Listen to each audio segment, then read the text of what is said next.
Good morning my dear students.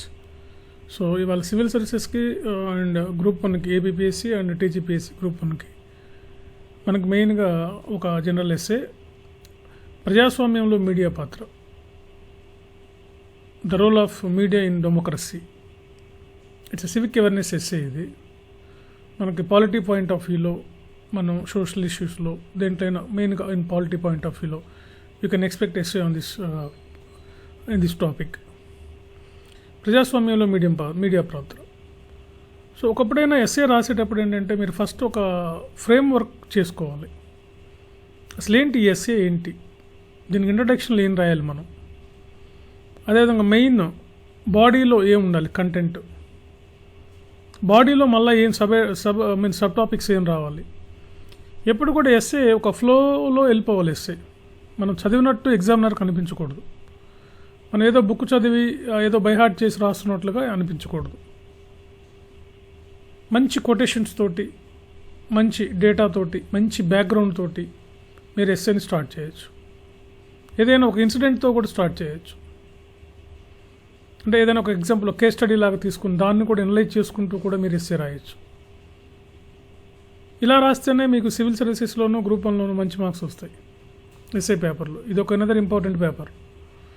మనం కొన్ని ఎక్కువ మార్క్స్ తెచ్చుకోవడానికి అవకాశం ఉన్నటువంటి పేపర్. గతంలో మా టాప్ ర్యాంకర్స్ అందరూ కూడా ఎస్ఏ పేపర్లో బాగా వచ్చాయి మార్క్స్. సో కాబట్టి మనం ఇలాంటి దానికి ఒక ఫ్రేమ్ వర్క్ చేసుకోవాలి. అసలు ఏంటి, ఎలా ఫ్రేమ్ వర్క్ చేసుకుంటాం మనం?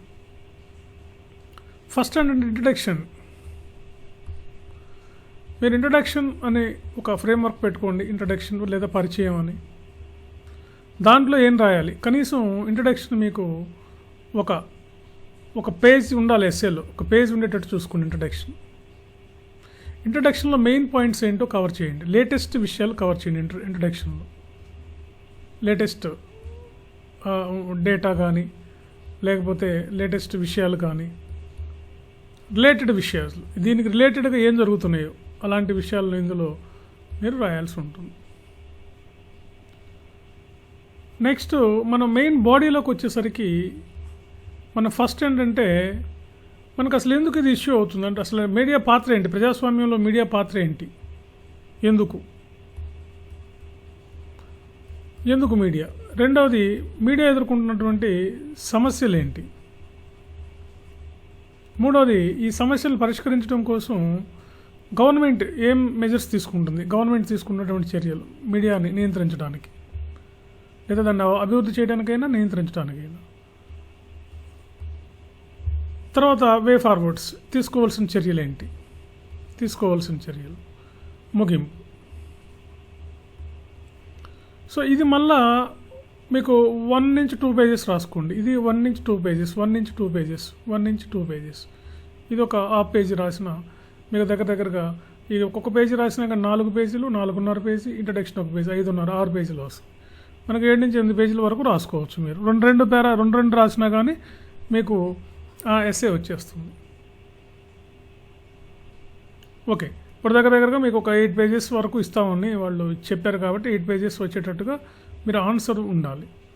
లేటెస్ట్ విషయాలకి, డేటాకి, మీ ఓన్ ఎనలైజేషన్కి మాత్రమే, ఎనాలిసిస్కి మాత్రమే ఎస్ఏలో మార్కులు వస్తాయి. ఏదంటే అది రాస్తే ఎస్ఏలో మార్కులు రావు. ఊరికి టైం వేస్ట్ తప్ప ఏం లేదు. మీరు బయట మార్కెట్లో 100 రూపాయలకి 150 రూపాయలు దొరికే బుక్కులు చదివితే మీకు గ్రూప్ 1 రాదు, అదేవిధంగా ఎస్ఏలు రాదు, ఎస్ఏలు రాయలేరు మంచిగా. సో కాబట్టి మీరు ఈ విధంగా మీరు ఫ్రేమ్వర్క్ చేసుకుని చూడండి. దీనికి ఇతను ఎలా ఫ్రేమ్వర్క్ చేశాడు.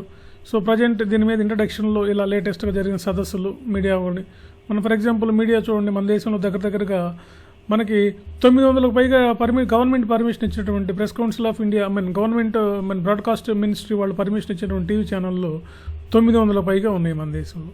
న్యూస్ పేపర్లు దగ్గరగా 200 పైగా న్యూస్ పేపర్లు ఉన్నాయి. అంటే ఇక్కడ ప్రింట్ మీడియా, విజువల్ మీడియాని 2 రకాలు అంటారు మీడియాని.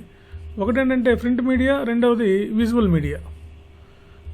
అంటే అదృశ్య మాధ్యమాలు అనమాట. దృశ్య మాధ్యమాలు అంటే మనం ఏమంటాం, టీవీ, ఇవి మొదలైన టీవీ, సినిమా, ఇవన్నీ కూడా దృశ్య మాధ్యమాలు. అదృశ్య మాధ్యమాలు అంటే ప్రింటెడ్ మీడియాలో మనకు మెయిన్గా ఏమొస్తాయి, పేపర్లు, పాంప్లెట్లు, కరపత్రాలు, అదేవిధంగా బుక్స్, ఇవన్నీ కూడా దీంట్లోకి వస్తాయి. మ్యాగజైన్స్, నావెల్స్ ఇవన్నీ కూడా మనకు దీంట్లోకి వస్తాయి అన్నమాట. Printed media, visual media. So కాబట్టి దగ్గర మనకి 900 ఛానళ్ళు ఉన్నాయి, 200 పేపర్ల పైగా ఉన్నాయి. మనకి టాప్ మోస్ట్ 10 పేపర్స్ ఉన్నాయి. ఫర్ ఎగ్జాంపుల్ మనకు దైనిక్ జార్గాన్ అనేది ఒక top most paper in the country. దాదాపుగా దీనికి ఒక 150 మిలియన్ రీడర్స్ ఉన్నారు ఈ పేపర్కి. తర్వాత మన ఈనాడు పేపర్ ఏం తక్కువేం కాదు. ఈనాడు పేపర్ కూడా 3rd 4th ప్లేస్లో ఉంది. అదేవిధంగా times of India, Hindu paper, ఇలా టాప్ 10 పేపర్స్ ఉన్నాయి, నేషనల్ పేపర్స్.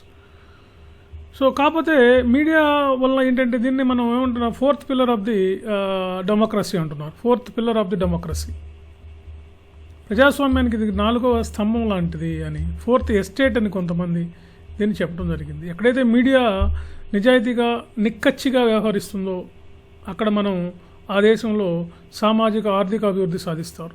ముఖ్యంగా సామాజిక అభివృద్ధి, ప్రజలు తమ ప్రజా హక్కులను పొందుతారు. ప్రపంచంలో నలుమూలన జరిగే సంఘటనలు మనకి తెల్లారేసరికి మనం ముందుకు తీసుకొచ్చేది మీడియా. కాబట్టి ఈ మీడియా ఎంత పర్ఫెక్ట్గా ఉంటే అంత మంచిది ఆర్థిక వ్యవస్థకు, ముఖ్యంగా డెమోక్రసీకి, ముఖ్యంగా దేశానికి డెమోక్రసీకి అంత మంచిది. అందుకే మీడియా అనేది ఒక కీలక పాత్ర పోషిస్తుంది అని చెప్పొచ్చు మన ప్రజాస్వామ్యంలో. అయితే ఇటీవల కాలంలో మీడియా కూడా చాలా సమస్యలు ఎదుర్కొంటుంది. ఒకటి ఏంటంటే మీడియా క్రియేట్స్ మిత్ అని అంటున్నారు ఎక్కువ మంది. It creates the myth. Myth means illusion. ఉన్నది లేనట్టు, లేనిది ఉన్నట్టు రాస్తున్నాయి.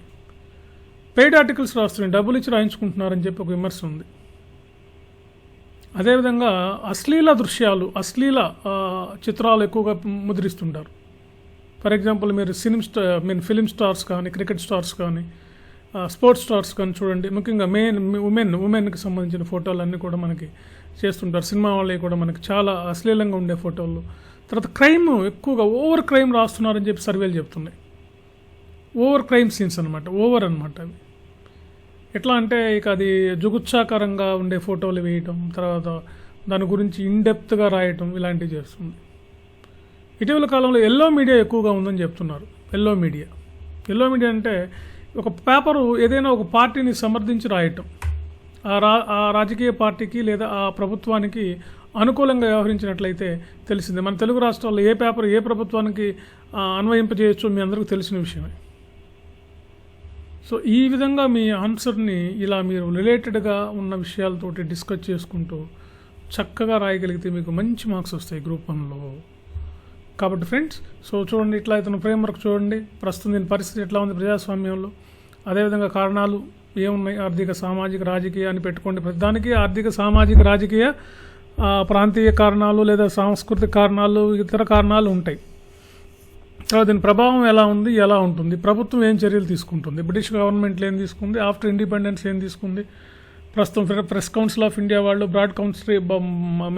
బ్రాడ్కాస్టింగ్ మినిస్ట్రీ వాళ్ళు ఏం చర్యలు తీసుకుంటున్నారు, దీన్ని ఎలా నియంత్రిస్తున్నారు అని చెప్పడం, మనం ఎలాంటి సిఫారసులు చేయాలి, తర్వాత ముగింపు ఏముంది. ఒక్కొక్క పేజీ రాసిన 7 పేజీలు వస్తాయి మీకు. ఒక బ్యూటిఫుల్ ఎస్సే వస్తుందన్నమాట. సో ఈ విధంగా మీరు కొటేషన్స్తో కూడా స్టార్ట్ చేయొచ్చు.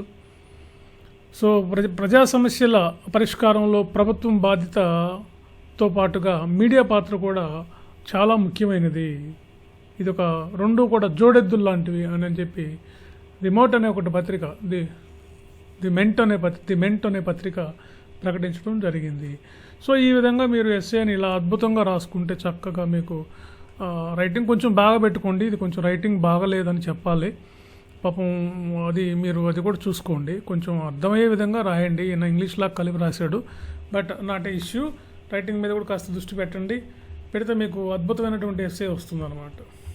ఓకే, సో ఫ్రెండ్స్, సో కాబట్టి ఇప్పటికైనా మించిపోయింది లేదు. టెస్ట్ సిరీస్ రాయండి. మీరు ఏం రాస్తున్నారు, ఎలా రాస్తున్నారు అన్నీ కూడా మేము కరెక్ట్ చేసి ఇవ్వడం జరుగుతుంది. ఇంకా మీరు ఎట్లా రాయాలి అనేది చెప్తున్నాం. దీంట్లో కూడా ఈ ఎస్సేలో కూడా చాలా అన్ని పాయింట్స్ని కవర్ చేయలేకపోయాడు ఒక పాయింట్ ఆఫ్ వ్యూలో. సో అందుకని మీకు కూడా ఇలాంటి మిస్టేక్స్ చెప్పడం వల్ల ఇలా చేస్తే మీకు మంచి సర్వీస్ రావడానికి అవకాశం ఉంటుంది ఫ్రెండ్స్. సో టెస్ట్ సిరీస్ రాయండి, ఇప్పటికైనా మించిపోయింది ఏమీ లేదు. మీరు టెస్ట్ సిరీస్ రాస్తే ఖచ్చితంగా ఈ విధంగా మేము ఫీడ్బ్యాక్ ఇచ్చి ఈ విధంగా మీకు ఎక్స్ప్లెయిన్ చేయడం వల్ల మీరు చక్కగా మంచి ఎస్సే రాయడానికి అవకాశం ఉంటుంది ఫ్రెండ్స్. లైక్ చేయండి, సబ్స్క్రైబ్ చేయండి. చూస్తున్నారు కానీ సబ్స్క్రైబ్ చేయట్లేదు. మీరు సబ్స్క్రైబ్ చేస్తే నాకు కూడా కొంచెం మంచిగా ఇంకా ఎక్కువ మంచి వీడియోలు చేయాలనిపిస్తూ ఉంటుంది. సబ్స్క్రైబ్ చేయండి, అదేవిధంగా షేర్ చేయండి. Okay, right. తర్వాత ఈ ఇన్ఫర్మేషన్ పాస్ చేయండి, మిగతా వాళ్ళకి కూడా పాస్ చేసి చెప్పండి ఇట్లా అని. Okay, thank you very much.